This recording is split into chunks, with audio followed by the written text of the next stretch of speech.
So you want to do the Path of Het. For this one, the first room, you've got a pickaxe. There's a statue that holds a pickaxe. It's got a bronze pickaxe. You can bring in a different pickaxe and replace it, and then just remember to put it back at the end of the kill. This one is it's the easiest puzzle room, I think. It's pretty straightforward. So we're gonna put, there's a couple of mirrors that you can pick up, and then there's a couple mirrors that you can't do anything with, and then there's walls that you can break. And essentially you're making the light beam go from one of the one holding the light all the way around to the one holding the shield. It doesn't have to hit him directly on the shield, like face on. So in this case it's going from the side. So I've already lined up the first one, or the last one, and then the middle one, and then I'm going to get one more mirror all the way over there. Most of the time it seems like you don't need to use the ones that are stuck there. Also the black orb things that are flying through the room, try and avoid those, and also don't stand inside the light beam.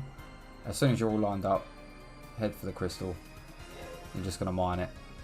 Dragon pickaxe seems to do it in 2 phases. My friend hasn't got a dragon pickaxe on this run, so it takes 3 turns, but you can do this in 2 phases quite easily. So yeah, I'm just going to skip through to the end of the room now quick, and you'll see we'll go straight into the boss.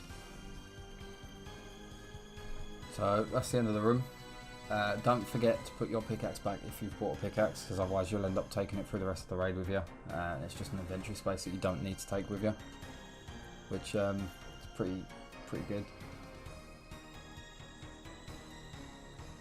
Obviously don't forget that if you're storing a dragon pickaxe there, it's there. Obviously it costs a bit of money, so you might not want to leave it there, but it's easier for the space. So here we're just like brewing up. We've got smelling salts because this wasn't our first room, which is like an overload from Cox, but it's more powerful and it lasts longer. So smelling salts or combat pots, whatever you're using here. First thing you're going to do is pray melee and hit him with mage. That's his first phase. He cycles through phases. So first phase is pray melee, hit him with mage. The second one is pray range, and he'll hit you with you'll hit him with melee. And then the third phase is he will hit you with mage, and you will hit him with range. Right then we had the first of the soldiers pop up. When they pop up, you kill the first one, whichever one you're closest to. When you're black like this as well, try not to move, because if you step on back on those orbs, they'll deal damage. So that was the first sort of phase done. Now the next guy's spawned. The one you've already attacked, don't worry about that, because it's now like a ghost, so you just keep moving around. In the middle you've got these lights that are flashing up. You want to stand on those corners. You want to remember the pattern and step through every time. You take some damage if you're on the wrong bit. So also, now that one of the soldiers is missing, the one that we killed last is missing.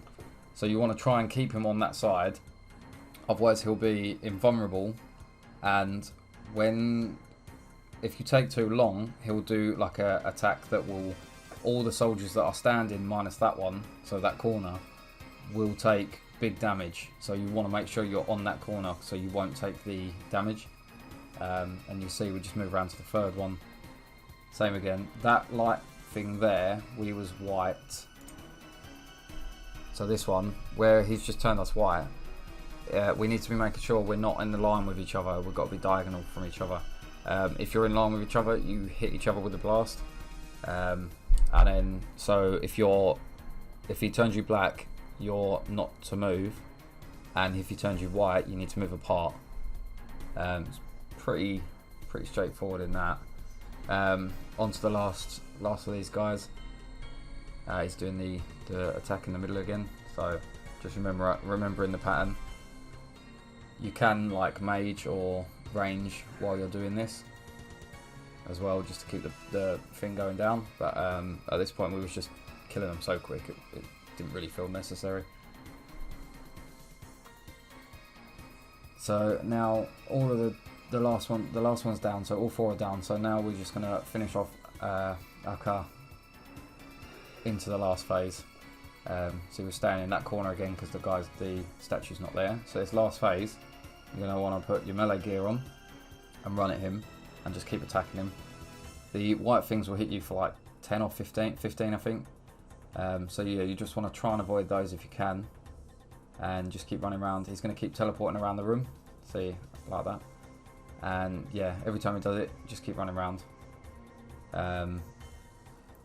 That's the last of it. That's the last bit. This is like the get him quick dead bit because you don't want to be alive too long in this. So yeah, that's it. You've done Akkha, and if you follow my guides, you've done all of them. Next one will be the boss, the big boss.